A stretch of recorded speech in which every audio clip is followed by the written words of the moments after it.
Hey guys, welcome to another video. Welcome back to my channel. If you don't know who I am, my name is Raquel. I have this page Trini Rocks here on YouTube. I live in Germany, and today I have a video for you guys on culture shocks. And the culture shock that I'm talking about is the trash separation. Let's get into the details.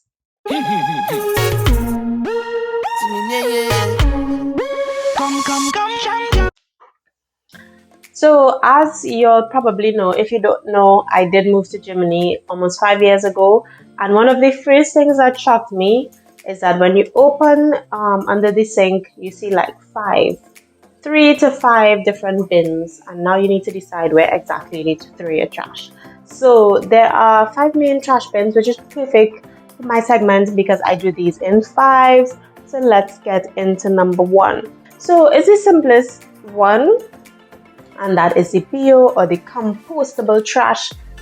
Just as it sounds and just as we know, is everything that can go back to the environment. So we're talking about all those fruit cuttings, vegetable cuttings. You can also put tea bags in there, but you can find a list of it online, exactly what you can put in the PO bin versus what you cannot. But to make it easy, it's that which you can give back to the earth. But there's a special bin. Usually it's brown or has a brown lid. And there are also special bags that you can use in there. While you can throw the trash directly in the bin, which seems to be really smelly sometimes, you can also purchase these paper bags or green bags, which when you think about it, because they're actually quite pricey for something that you throw away. Anyway, this is one way to take your trash out of your house and into the actual bin. The next one we're going to get into would be the paper. As it says, it's paper. So basically your unsoiled paper, especially cotton, this is perfect to throw into the paper bin, and it's effectively recycled once you do so. Things like egg crates, boxes from different things, packaging, perfect to throw in the paper bin, and also easy to separate. However, a lot of people think that you can throw used tissues in the paper bin, but you cannot. Next we will come to plastic, and as the name indicates, these are the plastic bins where you put plastic. You also can put cans, and usually what people don't do and what you should try to do is you should also rinse those cans, especially if it was tuna or something. It just makes it easier for the guys at the recycling plant to deal with. I know that a lot of people don't know what to do with some of the trash, and so they just throw whatever they don't know about in the plastic because they know that it goes to a sorting center. But this is just being a lazy person, and you should actually figure out where the trash goes before you just put it in the plastic for others to have to deal with your trash. But where I live, actually the plastic doesn't have its own bin. They supply these free yellow plastic bags for everybody, and then on the day of trash collection, you just put your filled bag out on the streets and they take those bags. However, in many places, they have their own bins, and just like any other trash collection, the garbage truck comes and empties the bins, and all is fine. Then we will get into glass. So the glass recycling, as I showed in this video that I will put up here, I showed a short example of how you could return glass bottles that have a fund. This means that you would have paid a certain deposit when it is you purchase a bottle, and you will get that deposit back once you return the bottles.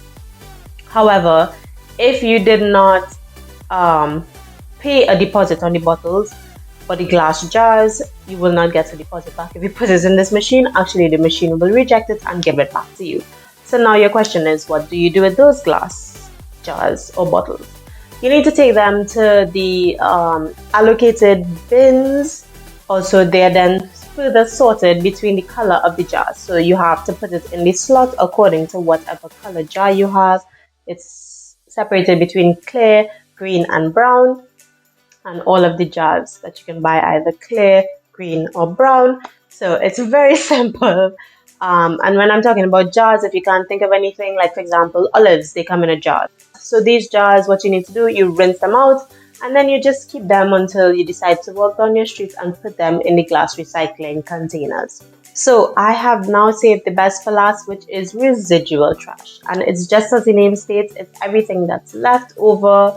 the residue from everything. Usually, if you have no idea where to put anything, you should put it in the residual trash.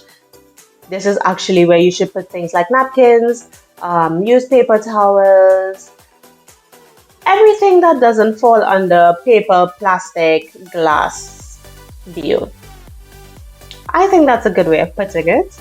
And actually, it's really important because this residual trash is incinerated, and the heat produced from this incineration is then used to create energy. And that's how they deal with that trash here in Germany. I actually read that a lot of trash is shipped to Germany so that they can go to these incineration plants and be able to be transferred into energy. So it's really useful and really helpful when people can divide their trash. And I learned that really early on, how to do, what to do, where to do. And basically it becomes a way of life. Yeah.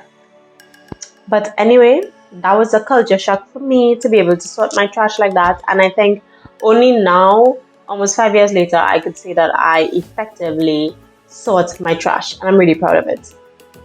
So anyway, if you like this video, don't forget to like, share, and subscribe. I'm still waiting on your comments for me to compile together in that video that I want to make at the end of this month or next month. Since it's already end of this month, most likely it will be the end of next month. So don't forget to leave me a comment, a question, whatever is bothering you. I am waiting to hear it, and I am waiting to answer it. So guys, I hope you all enjoyed this video, and I will see you guys in the next one.